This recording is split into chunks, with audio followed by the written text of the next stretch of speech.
Steps in computer assembly. Step 1. Prepare your workplace. 1. Take inventory. Before you start, take an inventory of your parts. Do not begin assembling your computer if you don't have everything you need. Begin the step-by-step process once you are ready with everything you need. 2. Make space, make time. Building a PC takes up space, about a dining room table worth. So make sure you have plenty of working room and a few hours to proceed with minimal interruption. Work on a flat, stable tabletop surface, or bare floor, where you have room to lay out all of the items. 3. Prepare grounding protection. Use an inexpensive anti-static wrist strap. Make sure you are wearing your anti-static wrist strap correctly. It does you no good at all if you do not wear it, and you are ready to proceed. 4. Have the drivers ready. Assuming you have another internet-connected PC, download the latest drivers from the vendor's websites for each component you will be installing. Sometimes drivers are updated between the time the component was manufactured and the time you are installing it. It is always best to have the latest. Copy them to a CD for easy access. Step 2. Prepare the motherboard. Great care should be taken when installing the motherboard. First, take the board out of its packaging and put it on top of the anti-static bag. Remember, you always want to safeguard your components from potentially hazardous static electricity. Wear your strap.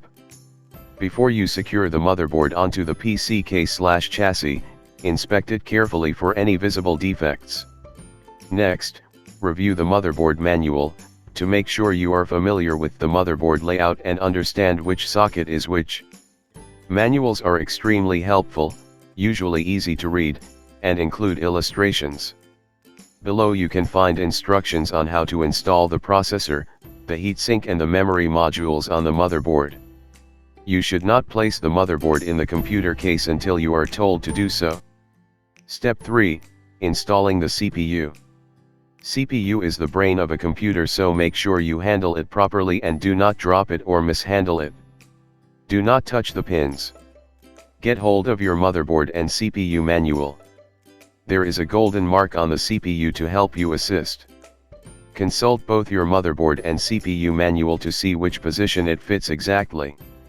Lift the CPU lever on the motherboard. Place the CPU properly on the motherboard. Pull down the lever to secure the CPU in place. Step 4. Install the heatsink and CPU fan. After installing the processor, we proceed to installing the heatsink. There are different kinds of heatsinks that are bundled with the processor and each has a different way of installation. Place the heatsink on the processor. Secure the heatsink with the lever or screws. After this you will need to connect the cable of the heatsink fan on the motherboard. Again, look into the motherboard manual on where to connect it and then connect it to the right port to get your heatsink in operational mode. Step 5. Installing the RAM. Push down the RAM into the slot. Make sure both the clips hold the RAM properly. Step 6. Install the motherboard or place motherboard on the case. Make sure you have all the components in place and a nice, clean, and big enough place to work with. Put your anti-static wrist strap on to prevent your components from getting affected. Make sure your hands are clean before starting. Unscrew and open the side doors of the cabinet. Lay the cabinet on its side. Put the motherboard in place. Drive in all the required screws on the motherboard screw mounting points. Step 7. Installing the power supply or connect the power supply. Making the proper connections is crucial to successfully assembling your PC system. Fortunately, manufacturers provide color-coded power cables and unique connector shapes to make the job easy. 1. First, plug the large ATX power connector, figure 53, from your power supply into the matching port on your motherboard. Look figure X for details. 2. Locate the smaller, square processor power connector, figure 54, you cannot miss it, it is the one sprouting the yellow and black wires, and attach it to the motherboard. Note, your connector is usually located near the processor.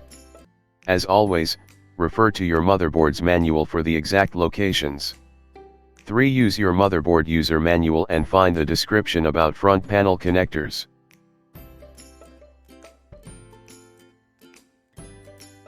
Step 8. Install the graphic, video cards. 1. Begin by removing the backplane cover from the AGP or PCI Express X16 slot, the metal piece where the monitor connector will emerge, figure 55. 2. Install the graphics board in that slot, and then secure the card with a screw, figure 56.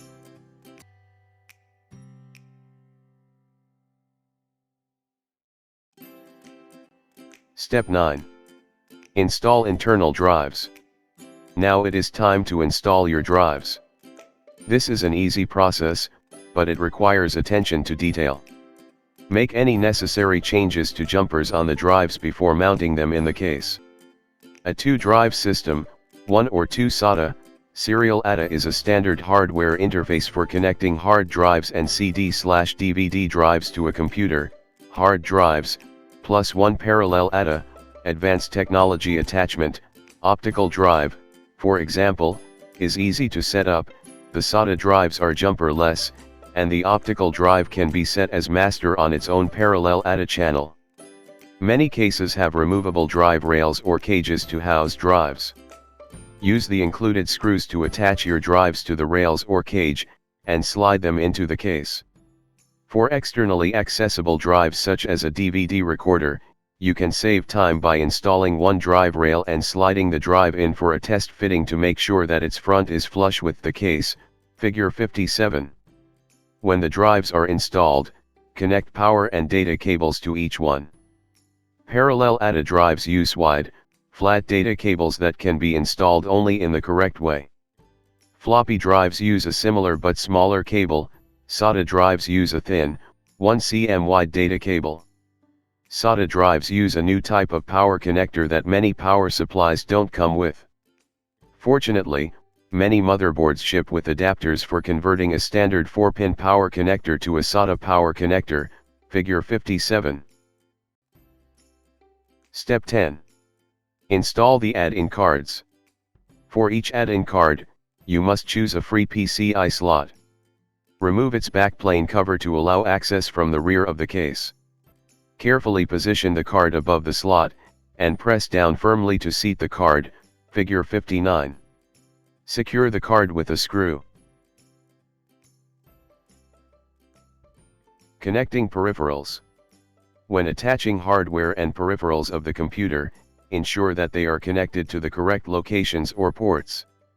For example, some mouse and keyboard cables use the same type of PS/2 connector.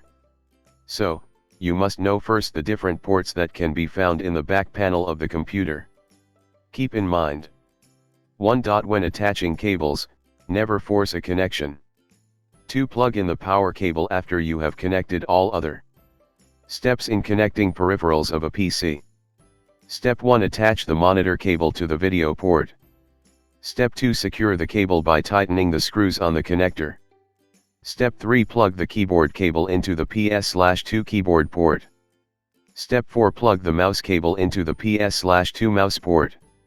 Step 5. Plug the USB cable into a USB port. Step 6. Plug the network cable into the network port. Step 7. Plug the power cable into the power supply. After connecting all the cables into their proper places, the picture in the next page should be the appearance of the back panel of your PC. Thank you so much for your time. I hope you've learned from my video.